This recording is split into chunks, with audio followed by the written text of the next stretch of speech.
Yo everybody, what's going on? This is Keegan from Kman Reviews. If you enjoyed this review, make sure you hit that like and the subscribe button. And if you have any opinions at all that you would like to share, make sure to leave them down in the comment section.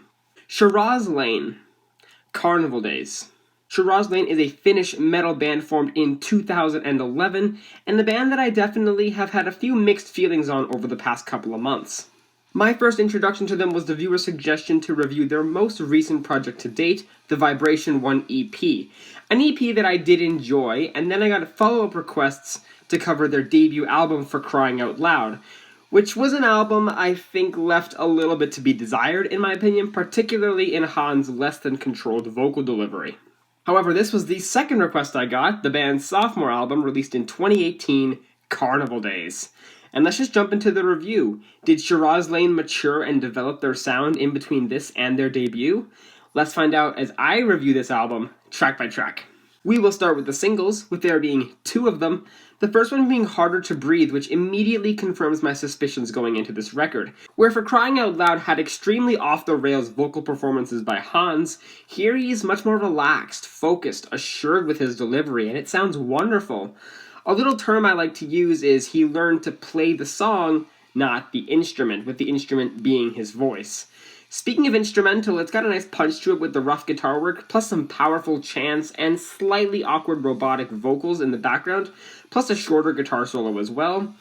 I feel like it could have gone on for a bit longer, but this track is so pretty enjoyable as he sings about it being hard to breathe with each crushing word this partner says to him. Great song and pretty good lead-off single. Give it a listen.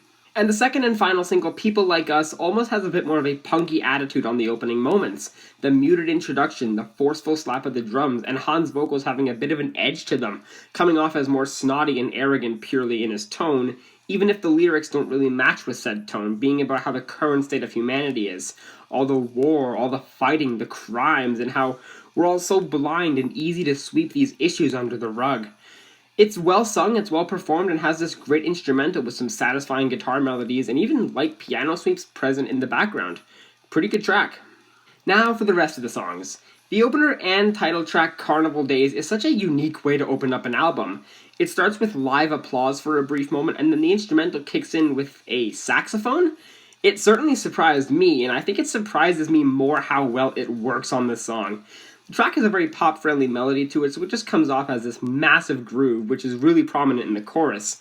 The verses, however, dive down really low and almost into this smooth jazz-esque territory with the light guitar and the signature ticking of the cymbals, but it all just works so well. Lyrically, it seems to be about this imminent Armageddon, but instead of panicking, they almost treat it like a celebration. One last party before the world ends. Very fun song. I enjoy this one.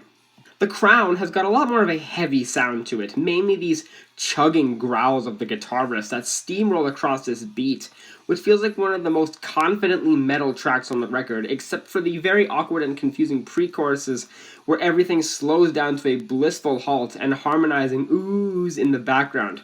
But aside from that, it's honestly just an alright track. This one didn't really connect with me that much.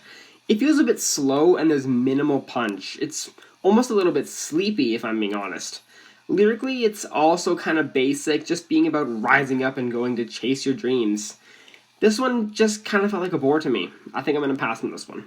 Tidal Wave opens up with this grandiose instrumentation accented by the brass work and the cries of the guitar. It's all such ear candy even when the verses come in, propelling the driving beat of the drum all the way throughout. There is just a palpable amount of energy on this track, with Hans delivering a bit more of an intimidating, growly vocals that just make the track feel like so much more of a sucker punch with each transition.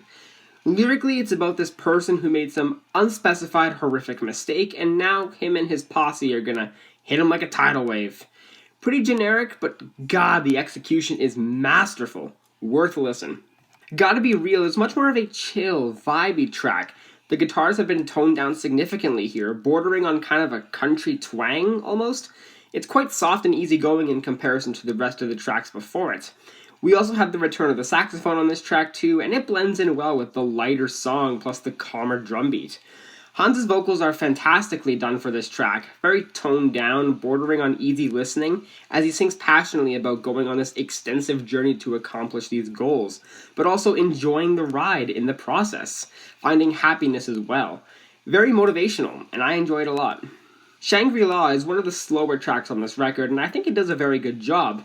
The drums have a nice pound to them, and the guitars carry this empowering melody throughout the track, and the gradual increase in this energy is welcome to hear with the guitar amping up, and Hans's vocals slowly increasing in pop-friendly traditions throughout the 5-minute and 17-second runtime. Lyrically, it seems to be this romantic cut about needing shelter from the terrors, but also a hunt for this earthly utopia that is Shangri-La. Pretty good track here, not a standout at all, but still pretty good. War of Mine has a much heavier, dominant charisma to it than any other track on this record, and it is such a wonderful standout on the record with the captivating and aggressive drum work. Even with the heavy presence, there is still a good amount of poppy appeal, which really exposes in the chorus, with such a catchy melody, just becoming a heavy vibe. Lyrically, it's about fighting this internal war, escaping the maze of your subconscious the best you can. Factor in a pretty killer guitar solo, and this is a great track. Worth a listen. Shot of Life is a track where Hans kinda unfortunately starts to revert back to his old vocal flexing ways, which is displayed in full on the chorus. While it's not as abhorrent as about 35% of the stuff on For Crying Out Loud, it's still a little bit overkill in my eyes. The verses are fine and the instrumental is pretty alright too, nothing too special here aside from some Eastern influence in the synth work and melodies, which is nice to hear. But it's almost a 5.5-minute runtime, and that chorus starts to become a bit too distasteful for me. I will have to pass on this one. Hope is the obligatory slow track on metal records like this, more so focused on the power ballad side of that subgenre, and it builds up to that status pretty quickly only in the first minute of the 5-minute track. Frankly, I expected much more of a satisfying build-up, but hey, it's still pretty alright to me. The instrumental melds here pretty well, and all the elements work flawlessly, and I adore the track cutting it back to let the guitar solo shine. Hans's voice is pretty perfect here, and I was anticipating the worst going in, that he was just gonna let it all out, but he holds back, and it works as he sings about how powerful and suddenly hope can appear. There's no rewinding time, so just hold it out. The sun will come eventually. Pretty good track. And finally, the closer, Reincarnation, the longest track on the record, being just short of 8 minutes long, is a song I went in expecting to not like off the bat, since longer songs don't tend to do all that much for me. But this certainly surpassed pretty much all my expectations. It has an alt-rock poppy opening segment, the gliding guitar and steady drum beats, and a catchy chorus to boot. However, over its runtime, the track picks up in tempo and intensity, providing an ethereal guitar solo as well, slowing back down with a slight reggae touch I picked up. It's a whole musical journey guided by Hans's shifting voice that molds with every style effortlessly. Great song, and a fantastic way to close off this record. Overall, and after officially covering the entire Shiraz Lane discography up to date as I'm recording this, I can safely say this is probably the best full collection of tracks the band has released.